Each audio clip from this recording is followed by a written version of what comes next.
Ayan, 9:21 na guys. Medyo mainit, hindi kaya yung init sa loob.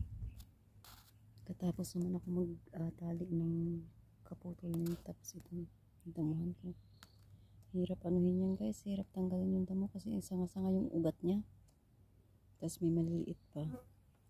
Kaya hirap. Ngayon, pauwi na naman ako sa bahay para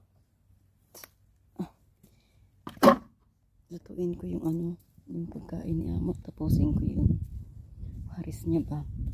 Kasi kanina, madaling araw, pinalambot ko yung meat. So, titimplahan ko na siya ngayon. Kaya pauwi na ako sa bahay.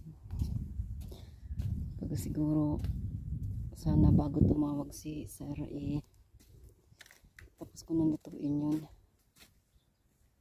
Kasi, tatawag yun mamaya kasi may meeting siya. Pag may meeting yan guys, sinasama ako. Mga kakamatis na.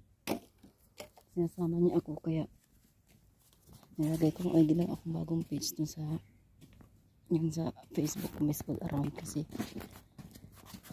housemaid yung visa ko nga pero lahat ng trabaho halos ginagawa ko. Or kung hindi naman kami punta sa meeting niya, mamamalingke. Or maganda kasi yung dagat ngayon, tahimik.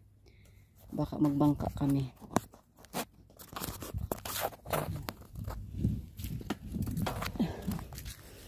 Ayan pala guys yung bangka. Oh. Minsan ako na nagda-drive niyan.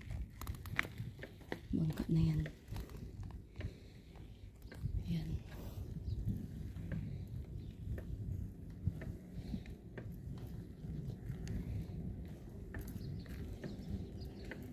Ako rin na nagbababa niyan dito.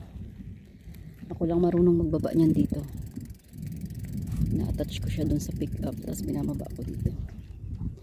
Yan, kahit sila hindi sila marunong. Paano guys, patuloy ko na ang video kasi pauwi na ako sa bahay. Luto na naman.